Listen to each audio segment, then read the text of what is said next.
Hi kiddos, it's Mrs. Johnson. This is the story called Cinderella. It's the story that goes with our story, Yay Shen.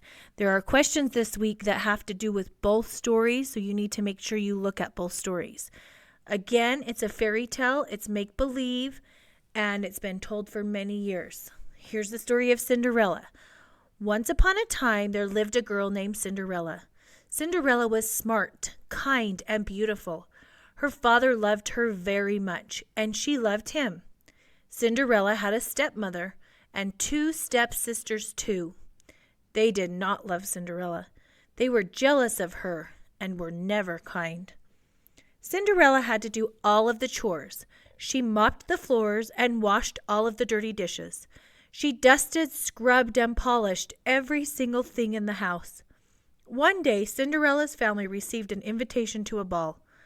The prince was having a dance and inviting all of the young women in the kingdom. Cinderella ironed her stepsisters' dresses. She brushed their hair and fixed their bows. Then she waved goodbye as they skipped off to the ball. Cinderella was not allowed to go. After everyone left the house, Cinderella sat alone by the fireplace and cried. Tears streamed down her beautiful face. "Oh, how I wish I could go to the ball," Cinderella sobbed. "I wish that I had a beautiful dress to wear." Just then, a tiny woman with wings flew through the air. She had a wand in her hand. It was Cinderella's fairy godmother. "Why are you crying, my dear?"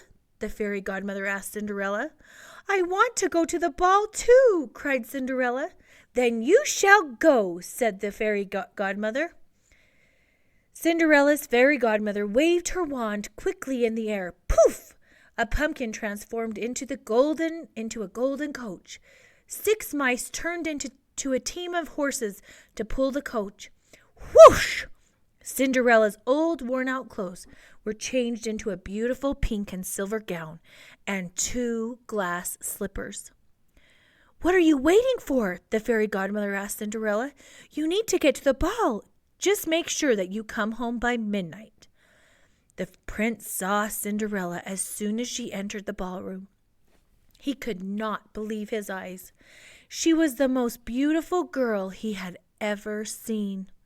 The prince asked Cinderella to dance. The prince soon discovered that Cinderella was smart and kind, and he fell completely in love with her.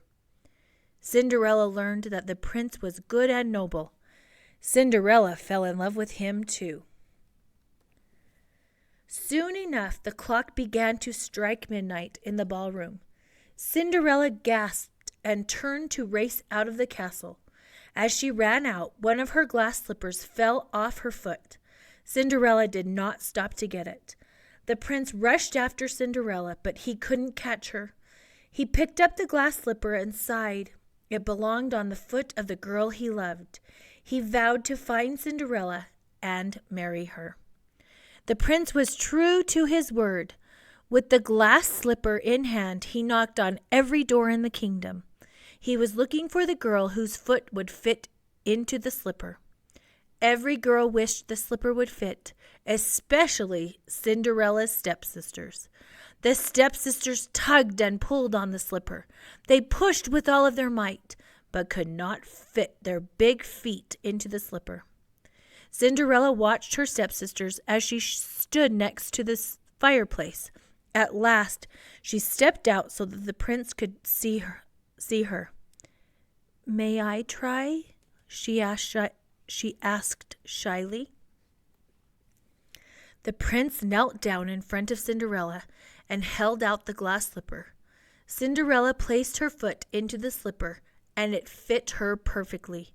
However, the prince did not need to see that. He looked into Cinderella's eyes. He knew that she was his true love. The prince took Cinderella back to the castle, and they were married the next day. Then Cinderella, who was always kind, invited her father, her stepmother, and her stepsisters to live with the prince and her in the castle. They all lived happily ever after.